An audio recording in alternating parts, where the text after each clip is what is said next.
High, আমি তোতনা। বাঙালির রান্নাবান্নাতে সবাইকে আমন্ত্রণ। আজ আমি বানাবো খোয়া বরফি।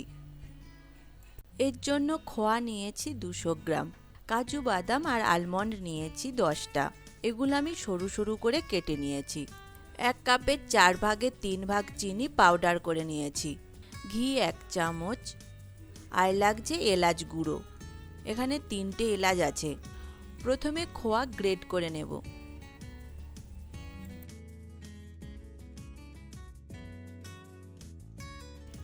বরফি বানানোর জন্য প্যান গরম হতে দিয়েছি। এতে দেব ঘি। আপনারা চাইলে হাফ চামচ ঘি দিয়ে এটা বানাতে পারেন। এবার এতে দিয়ে দিচ্ছি গ্রেট করা খোয়া।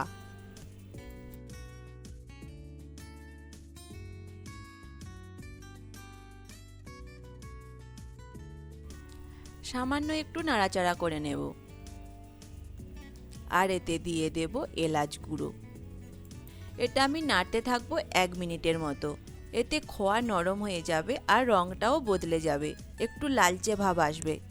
এরপর এতে দিয়ে দেব চিনির পাউডার।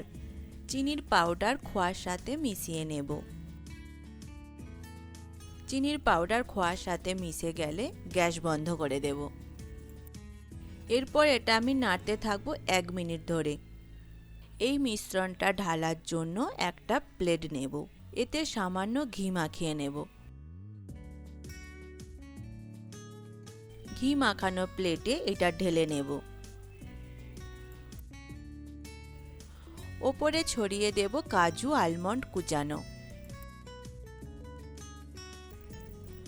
এবার এটা রেখে দেব 10 মিনিট। এটা আপনারা বাইরেও রাখতে পারেন বা ফ্রিজে। 10 মিনিট হয়ে গেছে। ছুরি দিয়ে পিস কেটে নেব।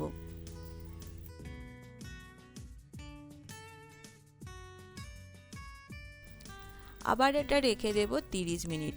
তাহলে আরও ভালোভাবে জমাট বেঁধে যাবে। 30 মিনিট পর বরফি প্লেটে সাজিয়ে নেব। তৈরি খোয়া বরফি।